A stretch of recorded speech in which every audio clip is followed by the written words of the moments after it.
Hi everybody, Rob Keys here playing The Vanishing of Ethan Carter. If you saw the last episode, we came back to the beginning of the game and solved the traps, and then we solved the railcar murder. And I was just about to head on and cross the dam to get to the creepy house with the portal doors and try to solve that before moving on to the cemetery and finishing that. However, I was telling someone, one of my buddies on GChat, about where I am in the game and what I'm doing with the videos, and he asked me if I saw something about the astronaut, and I'm like, what are you talking about? The developers are called the astronauts. I don't understand what you're saying. And he says, no. If you go in the forest beside the rail cars, he said, go towards, like, there's the rail car murder on the other side of those rocks over there, straight ahead. And then there's the box cars right here. He says, if you go to into the forest on the left, which I was before, I walked a couple of times through here. He says you're going to see something like a lights mystery, like a 4 lights post or some shit like that. So, before I ran on, I quickly turned on the recorder, and I want to see if we can find what he's talking about. I feel like I've been... Oh. That's got to be it, then. Man, this is just like the traps thing. I would never, ever see it if I didn't... you know? If I didn't know about it from, like, the map at the end, or... Was this thing even on the maps at the end? Oh, you know what it was. There was... I thought it was a rail track, but there was a picture of a post with 4 things on it. That must have been referring to this and not the actual train tracks murder. Okay. So... Whoa. Okay. Red must be wrong. Oh, there we go. Okay. Okay. Ah, that wasn't too hard. Oh my god, he was serious. He's literally referring to an astronaut. What the hell? Where does this have to do with the game?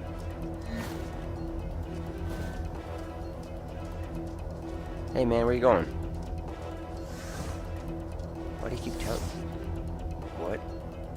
I lost him. Must be up here, right? Ah.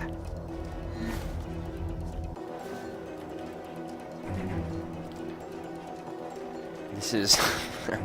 is this like some kind of joke, or is this like actually part of the story? Hey buddy. I like your little teleporting ability. I see you. Cool music. Oh, there we are. Light post. You're making us do circles, astronaut.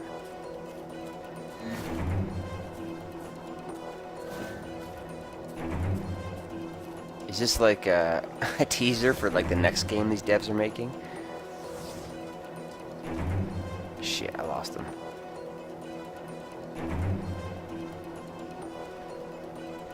I'm just gonna keep going forward. Ah, good. Here you are.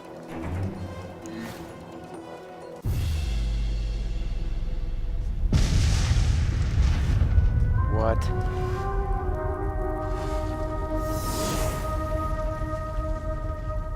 What the fuck is this? This is not like... I want to come inside. What? This is not like a NASA type space vehicle. Hey. Cool.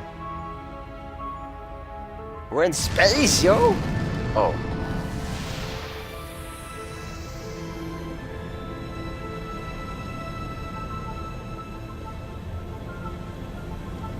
Going through a wormhole? This is the video game adaptation of the film Interstellar by Christopher Nolan.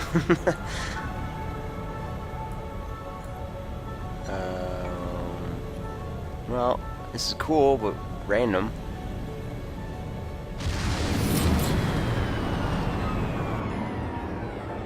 Hey! There's a whole bunch of these little things. Pods. Are these all the other players?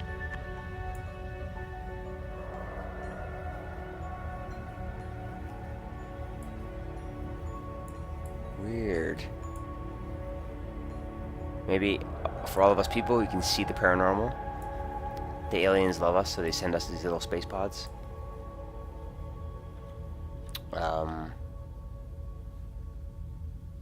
Shit, don't tell me I'm stuck up here. How do I get back to Earth? Oh, no. This should be interesting. Fangs. The beast had fangs, but was heavy and slow, so when it saw the light in the sky, it waited, thinking the light would go out, like the others before it. When it did not, the beast rose up on its legs and went to the place where the fire was still burning. As the orange light died, another took its place. This one was blue, a bright and pure blue that the creature had only seen along the edges of the stars. The beast showed its fangs, and the light vanished. A moment later, the light appeared again between two distant trees. The beast wanted to go home, but could not ignore this light, so it chased it deeper into the forest. Oh. When the light stopped, it did so in a clearing of trees. The beast entered the circle, feeling no fear. The trees turned toward the beast, pointing at it like needles, but the tops of the trees lowered and dug into the ground.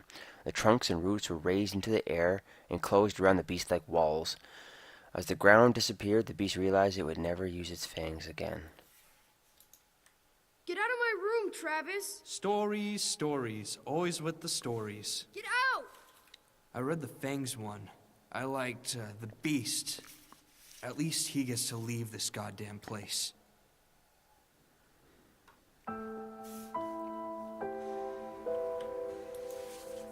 No, that's the same thing. Oh, what's this? Gaylord? Oh, jeez. Ah, so we're looking... That was like a view inside the mind of Ethan, I guess? Abstruse Tales, America's Finest Science Fiction, from January 1964, 40 cents. Featuring Yellow Hills of Mars by Douglas Spaulding. Plus Julian West, Michael Arden, Clarence Carlyle, and many others. Travis's Defacement. Wait a second, let's look that up. Is that a real thing? America's Finest Science Fiction, Douglas Spaulding. Is that a real thing? I'm looking at my laptop here. Douglas Spaulding, 12-year-old boy from the story Dandelion Wine. It shows up in Ray Bradbury as well. What is this? Hang on a second. Now I'm curious. The amount of references to like books in this game is pretty telling of the developer's interest in storytelling. So let's look this up. Douglas. Come on, I can type this. So the main character of the story is Douglas Spaulding, a 12-year-old boy loosely patterned after Bradbury. Yeah, it's Ray Bradbury's story. Small town America.